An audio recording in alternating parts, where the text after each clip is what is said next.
So it's called a 5x5 exercise. And so you sit with your technicians, your direct reports generally is how I've done it. And you understand, how do you like to do your job? Do you like a noisy environment? Do you like a quiet environment? And you ask a series of questions of your team to get to know them. And the facility manager can pick the questions. So for me, it's always, are you better alone and in a group? Um, do you tend to have a plan before you execute, or do you just like to go? So you figure out questions to ask your team, and then you gather and you write all those down. And then the most important part is that you post them. So we would have each of the team members had basically a sign on their cube wall that said, do, don't, and then some little comments. This is Facility Rockstars, the podcast that celebrates the unsung heroes of our daily lives, facility professionals. I'm your host, Jay Culbert. Join me as we honor these great leaders, sharing stories, insights, and expertise that empower us all to learn and grow together. Facility Rockstars is sponsored by Coludus, operating the way you operate in order to make your life easier. Welcome back to Facility Rockstars. I'm your host, Jay Culbert, and I cannot wait to introduce you to today's guest. A facilities team leader with expertise in agricultural biotech, facilities management, and regulatory compliance. She is a project manager specializing in leading and executing diverse projects with exceptional precision and efficiency. A certified quality auditor known for her strong foundation in quality assurance and regulatory compliance. She currently serves as the plant biotech and GMP facility consultant at the 416 Group. Tatyana Blankenship, welcome to the show. Thank you so much, Jay. I am thrilled to be here. We're thrilled to have you. Thanks for investing your time with us today. So, Tatyana, first, I want to say thank you you are in the U.S. Army. I want to say thank you for your service. You are so welcome. I'm one of a giant team that serves country. Well, we're grateful for that. You've had a very diverse background. You've had a non-traditional path to facilities leadership and management. There's a lot for us to talk about today. And before we get into all of that, given that information and that path, what's been your biggest lesson learned? So I think for me, if I become hyper attached to this is how we've always done things, this is the way I want things, then you shut down conversation. Your team doesn't come to you with new ideas. They don't end up with the best outcomes because they are afraid that you'll get upset or that you'll shoot down their ideas. So the other part of that too is that I really focus on startup environments. I really enjoy biotech startup, the building of the facility, the rollout of the systems. And so I've had to work myself out of a job with most of the startups that I've been with. And so by doing that, by default, I can't become attached to this is going to be my role forever. And so I have had to be humble in making sure that I have the best practices that our team needs and that the company needs so that I leave it better than I found it. It's a great quality to have. So it sounds like you really developed it and learned it throughout your career, but I'm guessing you were that way prior to your career as well. Humble person. I think there were a couple of kind of formative experiences in my life. So when I was 19, I took my first EMT course, became an EMTB. And my very first ride along in the ambulance, our patient died. And it was a really, it was a very tough introduction to the field. And I remember going back and talking to my instructors and one of them telling me that it's such an honor to be with somebody on the worst day of their life. And that really stuck with me. And although facilities is a little bit different when your chiller breaks, it doesn't cry. So it's good.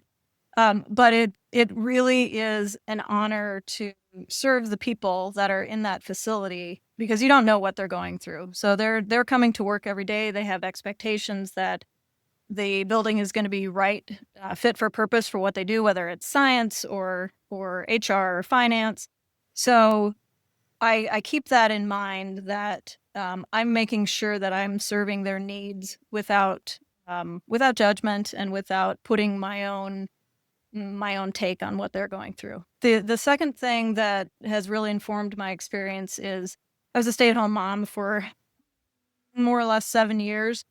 And so that's sort of a microcosm of a larger facility, and there's some crossover. So you have, your constituent children that are, I don't mean to say that building occupants are children most of the time, but they have needs, and sometimes they can't express them in a way that is the most professional. And so you'll get angry people, and you have to learn how to deal with that. And you have to realize that your role is a servant leader in that role.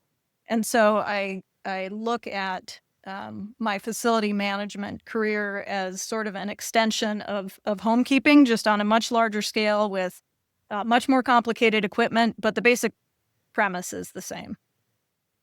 Yeah, well, I actually want to talk a little bit more about that with you too. Let's Yeah, sure. sure. Love the bridge you built there. So I think it kind of started, or maybe completely answered. How do you deal with people who don't show humility, who, or angry people, like you said, and like maybe some best practices for others who are facing this, and you've already gone through it.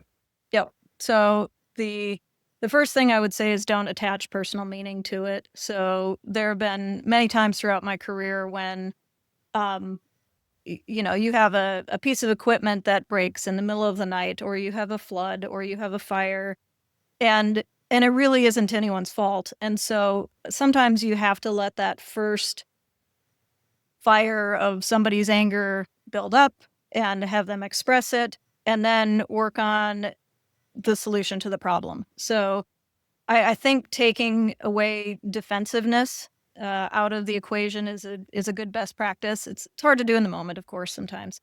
But just understand that they have a lot of pressure on them coming from different areas that you don't know about. And so when I encounter somebody who is less than pleased, the first thing I do is really try to understand what is it about that situation that they don't like. Is it something that happened in their previous facility that led to, the building burning down, for example? Or is it something that they're just very, very, that's their thing. They don't like whatever it is in a facility.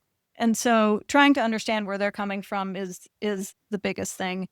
And then, of course, being confident that you have a plan to fix it, even if you don't know at the time. You say, thank you so much. I'm going to go back to my team. I'm going to formulate a plan.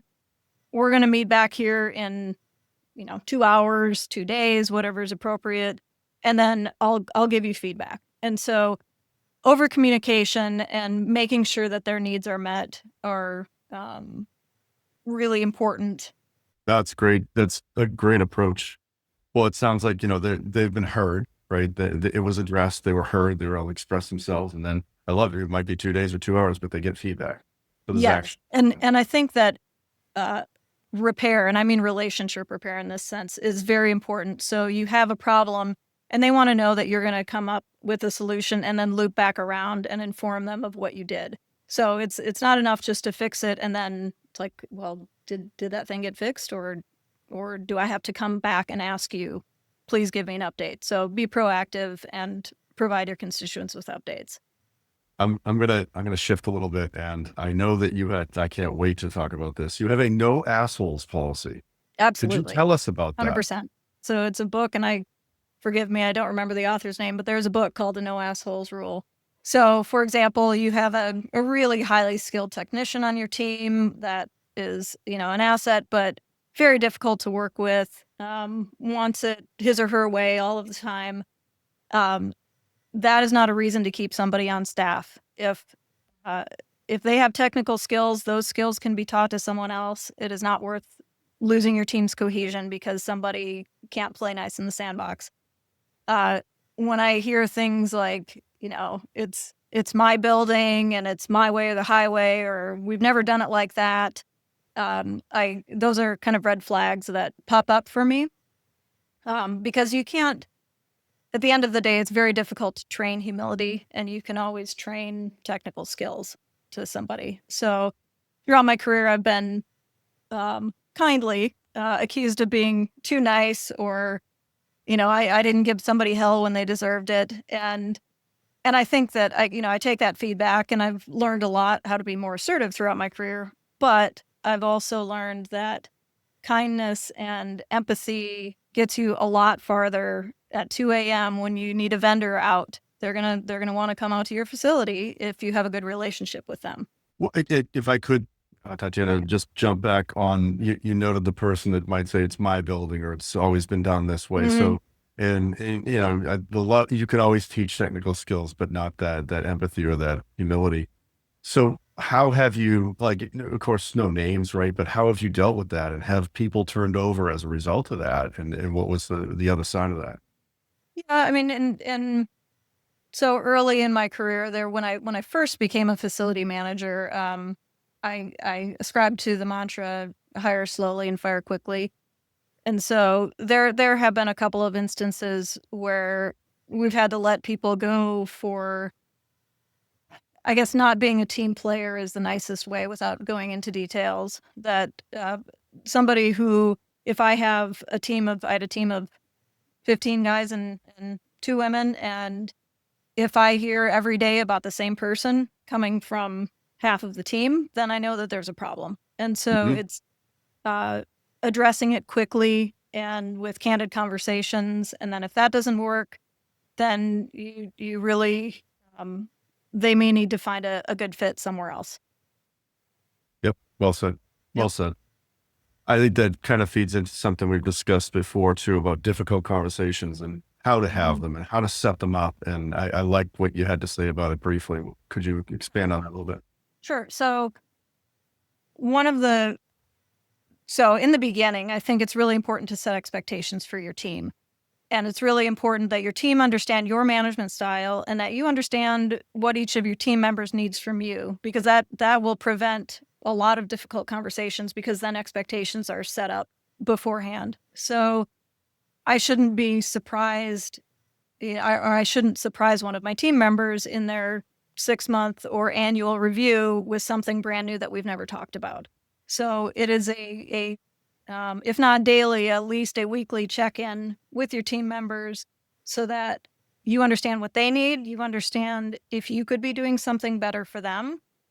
And then if a mistake happens, then you can assume that they're not trying to do a bad job, that they're trying to meet your expectations, and either they don't have the tools for their job, they don't have a process that's clear, or they need something else. And so it's, I guess, the difficult conversations are really minimized if you do the upfront planning of setting how you expect the team to behave.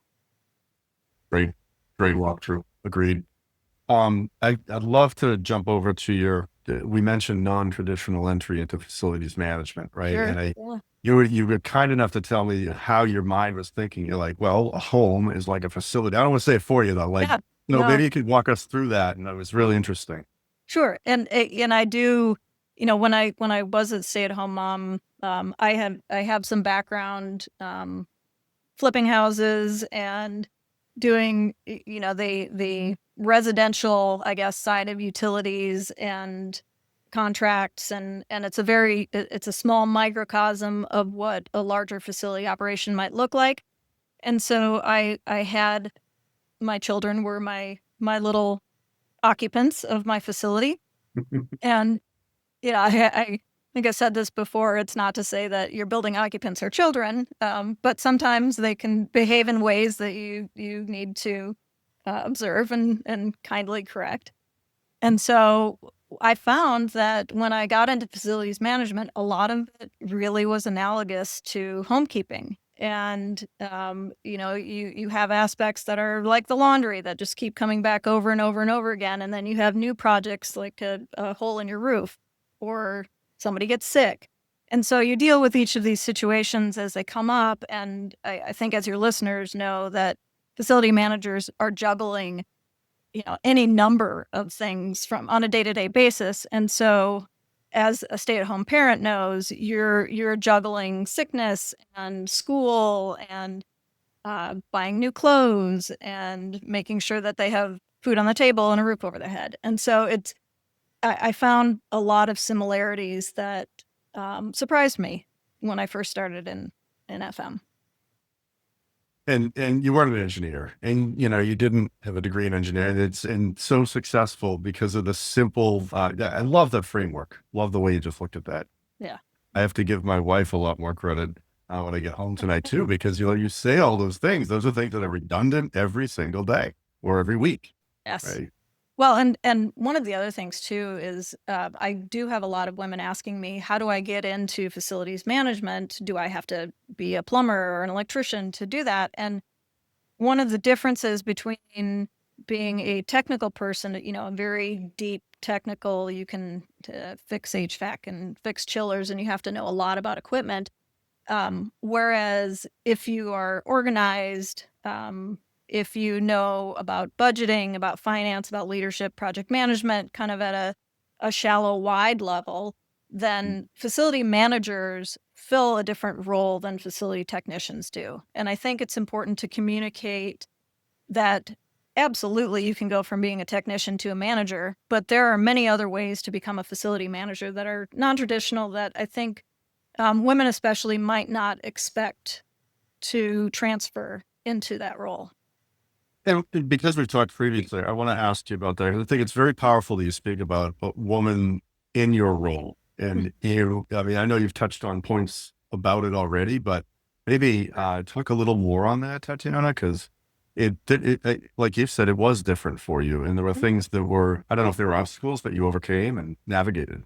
Yeah, and not necessarily obstacles, but just situations that everyone has to deal with. If we all have assumptions when somebody comes into a room, and so I'll walk in with my male facility manager and have a vendor, immediately look to him as the facility manager, and he'll say, "Oh no, she's my boss," and it's not a negative thing. It's just that our perception, I think, has been that most of the time it is men in the role of facility manager, which is fine.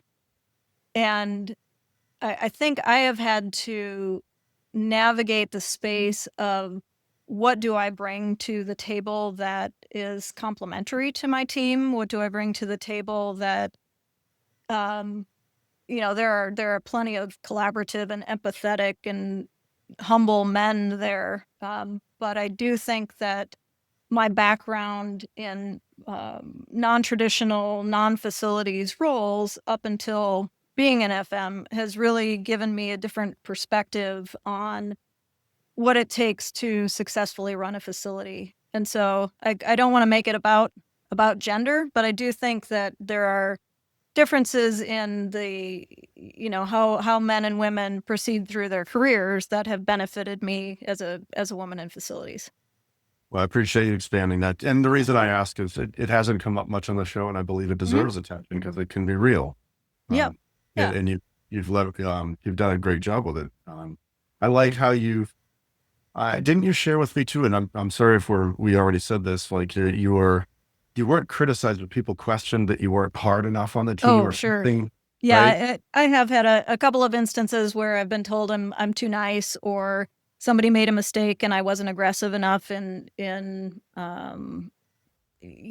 telling them to correct their mistake.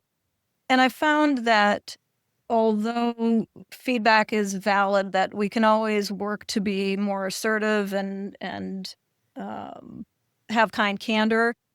I do believe that my kindness, for lack of a better word, in dealing with vendors and my team has really led to better outcomes than if I had been aggressive or, mean is maybe the opposite word. But if you have, I've had building issues in the middle of the night, and I have good enough relationships with vendors that I can call them at 2 a.m. and say, "Hey, can you please prioritize us?" And they remember that I didn't yell at them the last time that they made a mistake, that I said, "It's okay, don't do it again." And so I get better outcomes. You catch more flies with honey. Mm-hmm. Yeah. Oh, definitely. I think it traverses, I would boldly say, any role, any company. 100%. I love what you said. Kindness has led to better outcomes. It does, 100%. Yeah. And I did have a mentor of mine 20 years ago now, tell me that, the biggest career advice that he ever gave to anyone was be the person that other people want to work with. Mm. And I can't tell you how much that has influenced the way that I work with people, that I treat my role as facility manager. I think I don't think we've touched on this yet, but I think it's important to be very visible, to sit on the aisle if you're in, a cube farm. If you have an office, you keep your door open, that you're the face of your facilities team. And a lot of times your technicians are going to be a little bit more introverted, and, they'll be on their machines. And so it is up to the facility manager to be the bridge between all of the other departments and the FM group.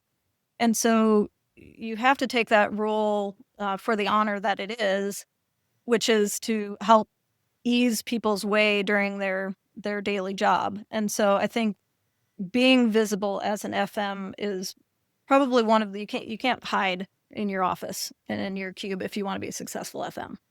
Sure. Yep. Could you, like that you said, with other departments as well, how do you, maybe could you expand on that a little bit? How have you successfully, or maybe some of the challenges and how you overcame those with other departments outside of facilities?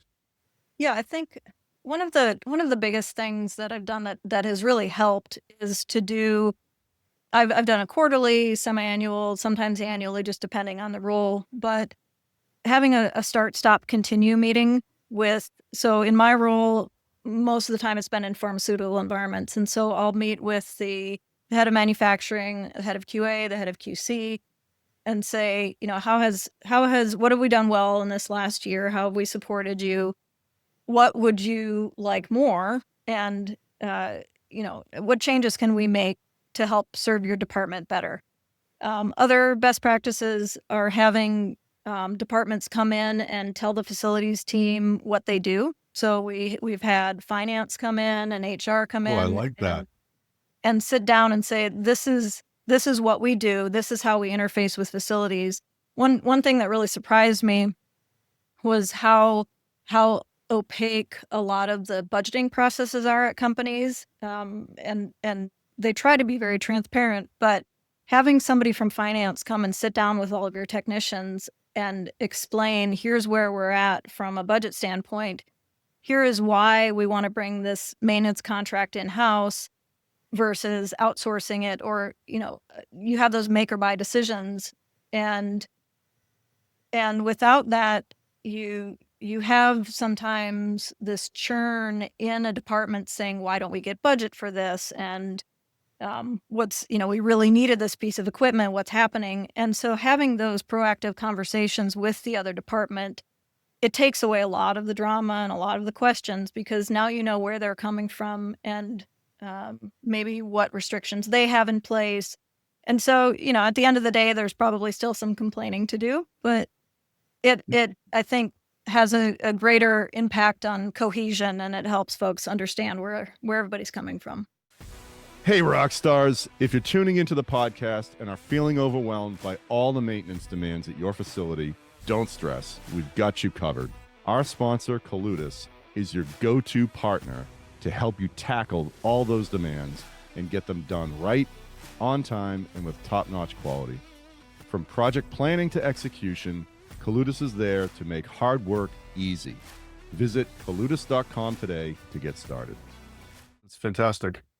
So not everything goes well all the time, though. So can I ask you, what curveballs have you faced? What one of those scenarios that just Sure. this was really tough, and hey, this is what we did, and what happened? Yeah.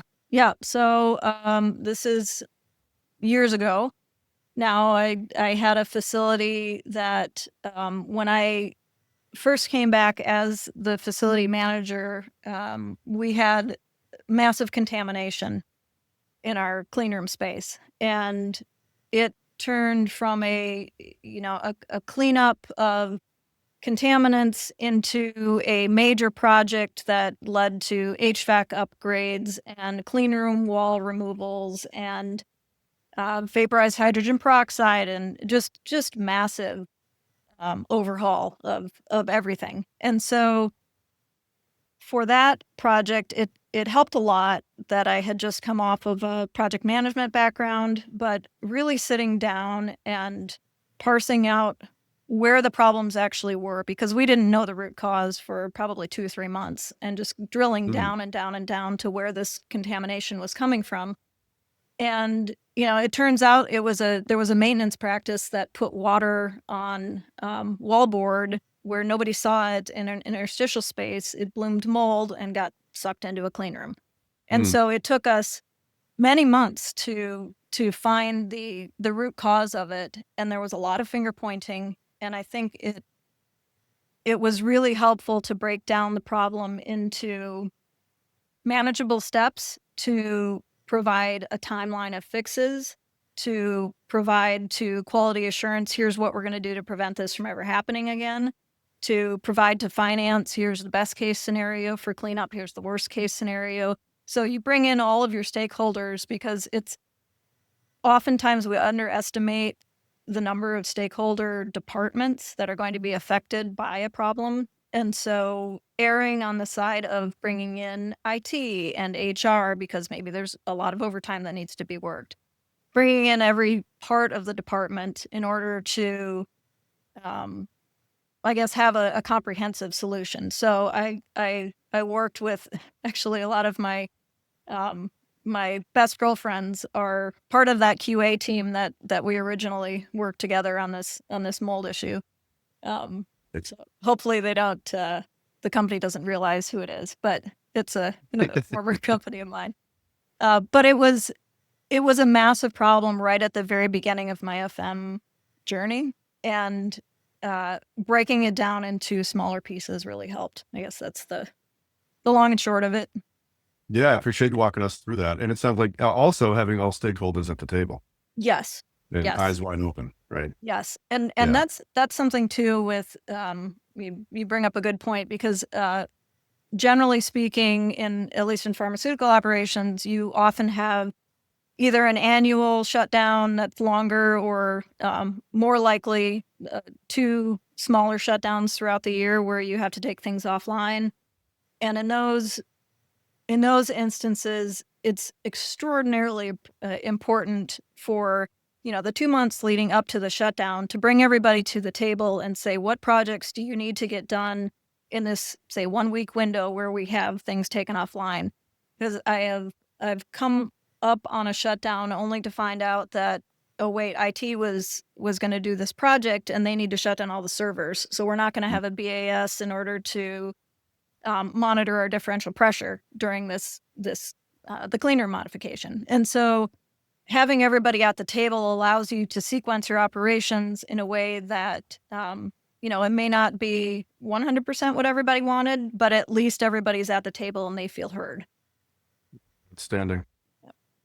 I know you're also, a certified quality engineer. Did I say it right? CQA, so quality audit. And that's more of what I do for smaller projects and consulting now. So my career has been in sometimes full-time as a facility manager. Most of the time I'm doing smaller projects. So the CQA, I think, it's a lot like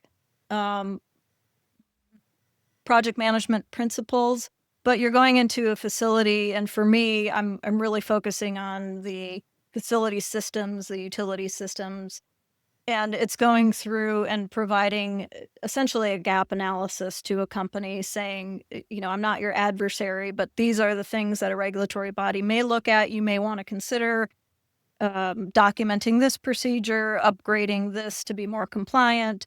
So CQA, there are the American Society of Quality has a lot of certifications, and this one in particular is something that really complements facility management well, because it helps you to have a framework to identify problems and help companies provide solutions to fix those problems. Excellent. Yep. I think you just kind of answered what I was going to ask you too about regulatory. Did you have a lot of regulatory experience, and are there any other nuggets to get out there for people in terms of, call it inspection prep or whatever it might be? Yeah, and I don't know if, I guess it depends on what industry you're in. So for FMs that are in the pharmaceutical industry, we are looking at FDA or EMA or Health Canada regulations or whatever country you're making drug for. So it really varies depending on the country, but I think a lot of facilities can benefit from a focus on what pharmaceutical companies do for compliance. So one example is if you didn't document it, it didn't happen. So that's just a basic one. So even if you are running an apartment complex, it's really helpful to know that, HVAC unit 123 on the roof has had consistent problems over the last 3 years. And if you document those things, you'll be able to then go back and look at that data and say, this is probably the next up for replacement. Whereas if you're not in a regulated environment and you don't really document anything, you don't really have a historical framework to then identify best practices and problems to kind of move yourself to the next level. So that's what it's a lot more in depth than that. So pharmaceuticals have their own set of challenges, but I would say that some level of compliance, even if it's just keeping track of where your assets are and they all have a unique number and you have a system of tracking their maintenance and calibration, all of those things that I'm sure your FMs are very familiar with. Of course, no, good solid recommendations. Nice. Thank you. Thanks for expanding on that a bit. You spoke briefly in another conversation we had about pairing up at rounds. I think it was based Yes, upon experience too. I think that's awesome. I'd love to talk about it a bit. absolutely. So this kind of falls under the category of the humility, the leading by example, management by walking around. And by nature, I have to say I'm definitely an introvert. It is I have to sort of turn it on during the workday if I'm serving clients. But I find it really important that you pair people who are more veteran with a piece of equipment with new people. At the beginning of my work, oftentimes it was me that was being paired up with all the technicians so that I could learn the facility. So pairing up people on rounds, even having a new person do the round, switching off monthly so that you have fresh sets of eyes looking at all of your equipment. One of the things that I found really valuable was we would have a weekly facilities team meeting, and once a month we would use that time to do kind of a go look see. And so everybody would gather at the boiler, and the technician would go through his or her pain points for the boiler, how often they do PMs. We sort of had a set template that each person would use, and so by the end of the year, you pick a different utility every month, including things like janitorial, pest control, just building envelope painting, those kinds of things. You would go through and understand what it takes to keep that piece of equipment or system functional throughout the year, how the rest of the team can jump in and help if something goes wrong, and then what that person needs. And the good part about that is whoever is teaching gets experience in training their colleagues. And then they also feel heard. They feel like their pain points have been kind of exposed, and now management knows kind of what's going on with their system. No, it's perfect. Perfect. Yeah. So you're also a member or closely affiliated with IFMA. And Yes. I think I shared with you that our local chapter leadership members have been kind enough to come on the show. And it's what an amazing organization. And we try Yes. to do as much with them as we can. Thank you. And I think you briefly shared that there was some type of a site visit or something you wanted to give a shout out. Sure. So I am currently serving as the board vice president for the Greater Triangle chapter of IFMA. So that Greater Triangle is Raleigh-Durham, Chapel Hill area.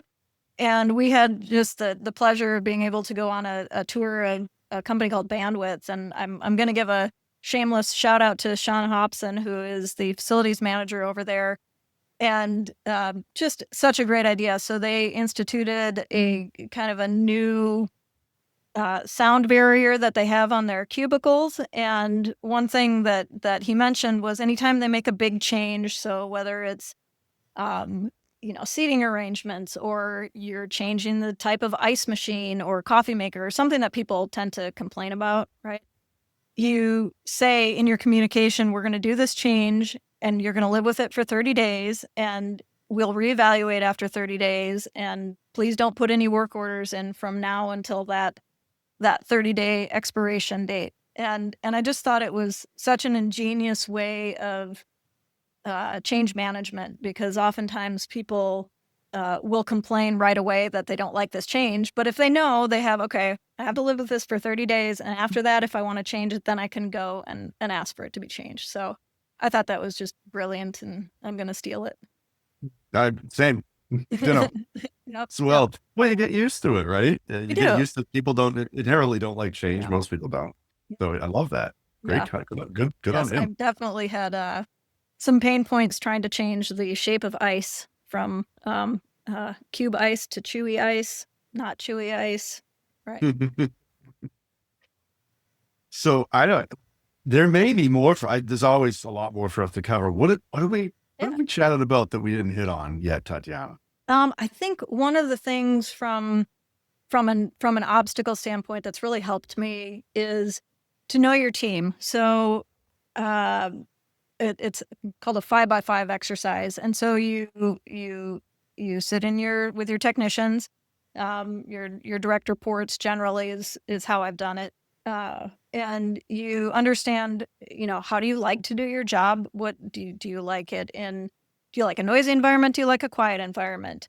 And you ask a series of questions of your team to get to know them. And the facility manager can pick the questions. So for me, it's always, are you better alone and in a group? Do you tend to have a plan before you execute, or do you just like to go? So you figure out questions to ask your team, and then you gather and you write all those down. And then the most important part is that you post them.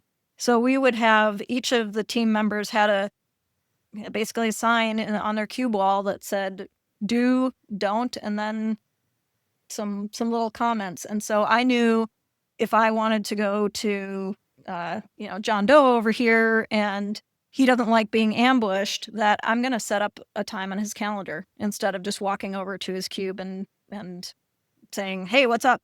Because he wants some time to think about it. And so someone else really likes just spur of the moment conversations. And so I can feel free to walk over and say, hey, give me an update on the chiller. And they won't bat an eye on it.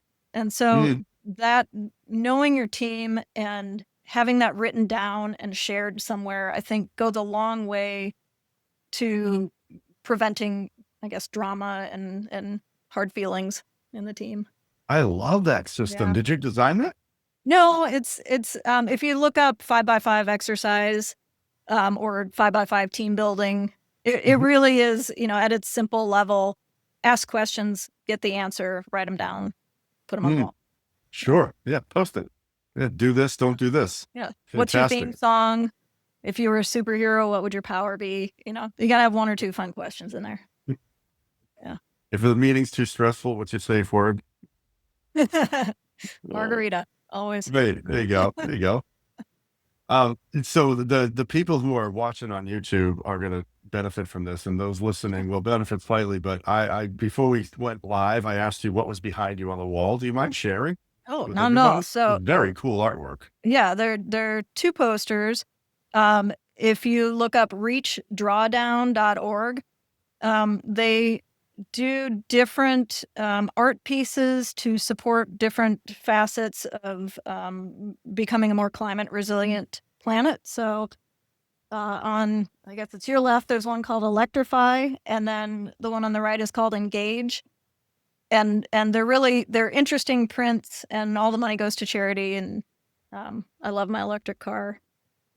So that's fantastic. All right, we're going to flip now. Thank you for sharing that. So we just learned an absolute ton from you, and we'll get to contact info and all that, so people can reach out if they want to learn more, which I'm sure they will. But what does Tatyana do when she's not, consulting a facilities manager, being a facilities leader? Oh man. Well, you drive your electric car. We know this now. I do. So I'm digging an irrigation trench in my backyard. Because I am my work has slowed down quite a bit right now for this month. So I'm working on my garden. Every year I choose a word of the year, and this year it's resilience. And so I'm working on food security, growing broccoli for the first time. Very excited about that. And yeah, so planting a lot of plants, getting chickens this week. Have Future, you had chickens before? I have. Yes. Yes, Okay. I do. They unfortunately succumb to the neighborhood foxes, but this we're a little bit more prepared and secure this time. I do like to run. I swim. I'm training for the 50th anniversary Marine Corps Marathon in October. So I think there's still spots available if anybody's interested in that. DC is just a beautiful place to run in. And then I swim in Lake Superior in August, which is I did it last year. I highly encourage that too. It's a 2-mile swim and it's all for charity. So I try to keep active and my kids, it's a milestone year, daughter in grad school and son getting married. So lots of family stuff. Well, congrats to you and them. Yeah. That's Very, fantastic. very exciting. So can I jump back if you don't Of course. mind? We have broccoli when you have chickens. Are we Yes. doing anything else? Ooh, let's see. Yeah, right now I'm actually preparing in July. We will turn over the board members of IFMA Greater Triangle, so I'll become board president there. And if I was anybody's just wondering if you were going to grow peppers and tomatoes, but this is cool. well, Keep going. Yeah, of course, that too. So you're the VP now, and you're gonna become the president. Yep, Okay. I'll become board president, and then we'll roll on a new treasurer, and kind of everybody will move up a step. But anyone in the Raleigh-Durham Chapel Hill area, I'd really encourage you to check out ifmatriangle.org. It's ifmatriangle.org. And we have a lot of events. Most of our fun events like March Madness, and we have a chili cook-off every year. A lot of those proceeds go to charity. And it's just a great way to get involved in your local chapter. And we have lots of volunteer committees, and we will find something for you. You can reach out directly to me on LinkedIn for that. You can go to ifmatriangle.org and reach out there. So it's a great way to get involved if you're not yet.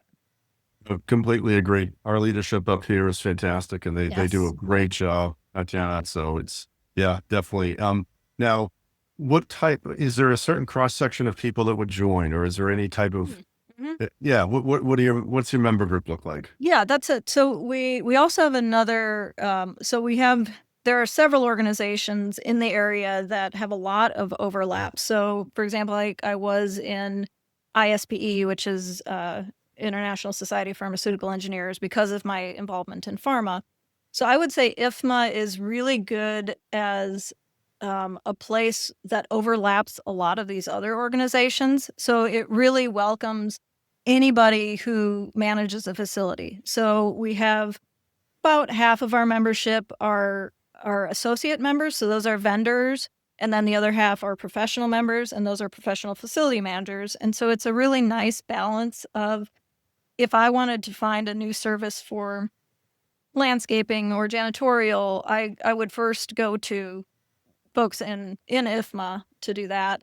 And then conversely, if I were a vendor, I would know that I have a group of people that are all running facilities in this area. And there are facilities that run the gamut from pharma to commercial real estate, not as much residential, but anybody who oversees a building that houses people is welcome in IFMA. Great description. Yeah. I'm going to add to that. It's a very giving group. In my experience, it's been a very giving group. Like I'm learning, we're in our 4th year of Facility Rockstars as a facilities community, and they've been really helpful in terms like, hey, here's what we do, here's how we do it, and it's just good people. Yeah, and I really appreciate you getting the word out about IFMA and just the amazing people that work in facilities, and it's something I've always found interesting is it attracts the kind of people who really don't want the limelight. If things are going well, you never see the facilities people. It's only when when shit gets crazy, Mhm. that they have to come out. I think Yeah. very true.